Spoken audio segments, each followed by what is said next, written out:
السلام علیکم اسٹوڈنٹس، پیارے بچوں، آج ہم 5th کلاس کا جو چیپٹر پڑھ رہے تھے سیزنز آف دا ایئرس، جو ہمارے چیپٹر کا نام ہے وہ ہے سیزنز آف دا ایئر۔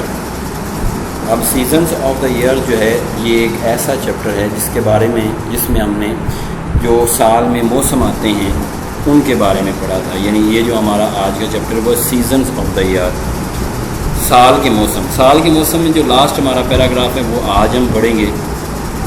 کہتا ہے آفٹر کے بعد آٹمز خزاں، کامز آتا ہے ونٹر موسم سرد، خزاں کے بعد یعنی خزاں کے بعد موسم سرما آتا ہے۔ ٹھیک، جنرلی عام طور پر یہ فالز آتا ہے بٹوین درمیان میں نومبر اینڈ جنوری اور جنوری، یہ عام طور پر نومبر اور جنوری تک کے درمیان آتا ہے۔ اور اگر ہم دیکھیں تو اس پیراگراف میں یہ بات سمجھائی جا رہی ہے کہ اگر نومبر اور جنوری کے درمیان کا وقت ہے چل رہا ہے تو اس کا مطلب ہے کہ آپ سردیوں میں کے موسم میں وقت گزار رہے ہیں۔ دیئر از ہے یوزلی عام طور پر نو نہیں رین بارش، عام طور پر بارش نہیں ہوتی، ایکسیپٹ سوائے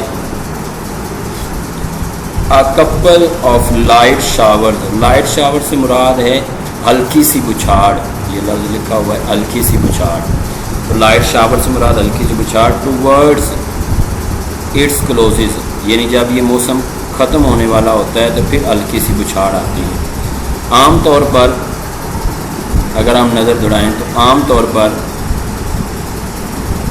بارش نہیں ہوتی، صرف موسم کے ختم ہونے تک بارش کی ہلکی سی بچھاڑ ہوتی ہے۔ آگے ہے ان ونٹر، سردیوں میں اٹ از ویری کولڈ، بہت زیادہ سردی ہوتی ہے، اینڈ اور وی ہیو ٹو ویئر، اور ہمیں پہننا پڑتی ہیں وولن کلاتھز، اونی کے کپڑے۔ عام موسم سرما میں بہت سردی ہوتی ہے اور ہمیں اونی کے کپڑے پہننا پڑتے ہیں۔ سرما میں بہت سردی ہوتی ہے اور ہمیں اونی کے کپڑے پہننا پڑتے ہیں۔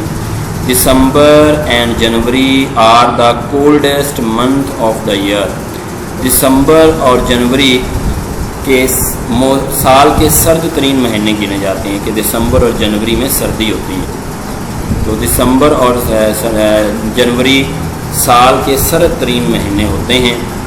ایٹ پار ہلز، پہاڑیوں، پلیسز جگہوں پر، مطلب پہاڑی علاقوں میں، سنو فالز از فریکوینٹ، اکثر برف باری ہوتی ہے۔ سردیوں کے اس موسم میں پہاڑی علاقوں میں اکثر برف باری ہوتی ہے۔ یہ ہمارا آج کا لیکچر، اس ٹرانسلیشن کو اچھے سے یاد کریں۔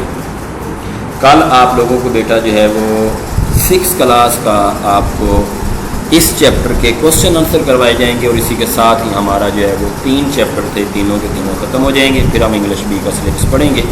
اگلے لیکچر میں پھر بات کرتے ہیں کہ ایک نئے ٹاپک پہ، تب تک کے لیے